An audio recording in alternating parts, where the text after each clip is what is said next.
আহ, সত্যি এই যে মিডিয়া থেকে যা শুনতে পেয়েছি গতকাল, এবং কিছু ছাত্রছাত্রীও ফোন করেছে রাত্রিবেলায়, যে ত্রিপুরা মধ্যশিক্ষা পর্ষদের যিনি প্রেসিডেন্ট, উনি 3 দিন আগে যা বয়ানটা দিয়েছেন, বলেছেন যে বাংলা এবং রোমান হরফে ককবরক বিষয়টা লেখা যাবে, এবং যে বিষয়টাতে নিয়ে বহু আলোচনা চলছিল, এটা প্রায় সমাধানের দিকে চলে গেছে।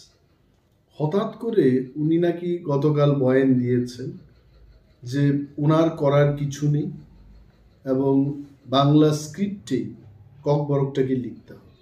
উনি যে এই ইউটার্নটা নিয়েছেন, ইট ইজ দুর্ভাগ্যজনক, এবং আমি মনে করি পার্সোনালি, আগেও বলেছি, যেটা আমাদের রাজ্যের আইন শৃঙ্খলার অবনতির একটা কারণ হয়ে দাঁড়াতে পারে।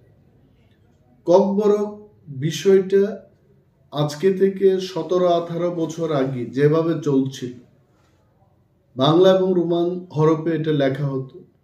হঠাৎ করে এইবার রোমান হরফে লেখা যাবে না, এই বিষয়টা কিন্তু এটা এখানেই থেমে থাকবে না। এবং আমি কেন বলছি বারবার যে আইন শৃঙ্খলার অবনতি হবে, student community will come up with agitation. আন্দোলন হলে কি হবে? স্ট্রাইক হবে, বন্ধ হবে, এক জায়গার মানুষ অন্য জায়গায় যেতে পারবে না। ব্যবসা বাণিজ্যের ক্ষেত্রে, মানুষের দৈনন্দিন জীবনে এটা কিন্তু তার একটা এফেক্ট, ব্যাড এফেক্ট চলে আসবে। তো আমি as a leader of opposition এখনো বলছি যে এই বিষয়টাকে মাননীয় মুখ্যমন্ত্রী, যিনি ওই দপ্তরেরও মন্ত্রী, ওনাকে দেখা উচিত। No one should play wrong politics with this. কারণ দিনের শেষে আমি বলছি একটা কথা, যে কিছু একটা যদি হয় ত্রিপুরাজ্যে, the first man who will be blamed is CM doctor Manik Shah. কে কাকে কি সাজেশন দিয়েছে, কার সাজেশনে এটা হচ্ছে, বোর্ড প্রেসিডেন্ট 3 দিন আগে যেটা বলেছে যে ককবরকটাকে রোমান হরফেও লেখা যাবে, বাংলায়ও লেখা যাবে, এই লোকটা হুট করে 3 দিনের পর এই ধরনের বয়ান নিয়ে আসবেন। I am sure something is being played behind the curtain, কিছু একটা চলছে।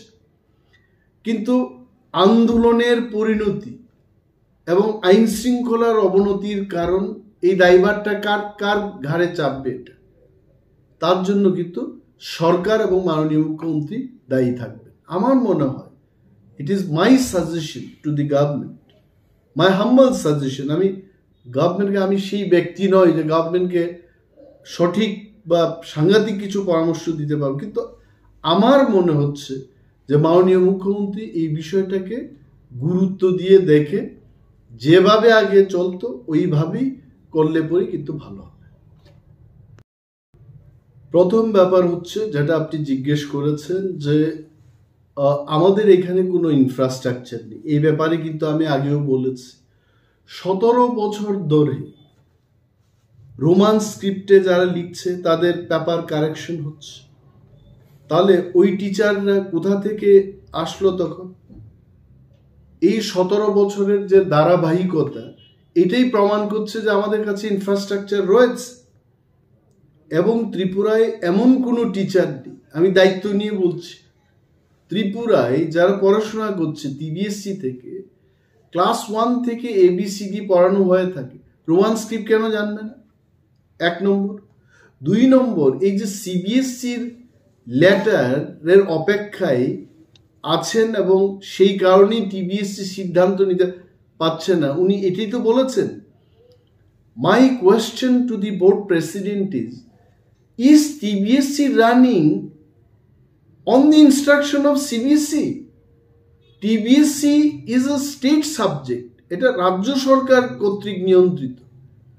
এবং যদিও শিক্ষার ব্যাপারটা, এটা not only state matter, not only central গভর্নমেন্টের ম্যাটার, এটা কনকারেন্ট লিস্ট, অর্থাৎ রাজ্য সরকার এবং কেন্দ্রীয় সরকার শিক্ষানীতি তৈরি করে থাকে।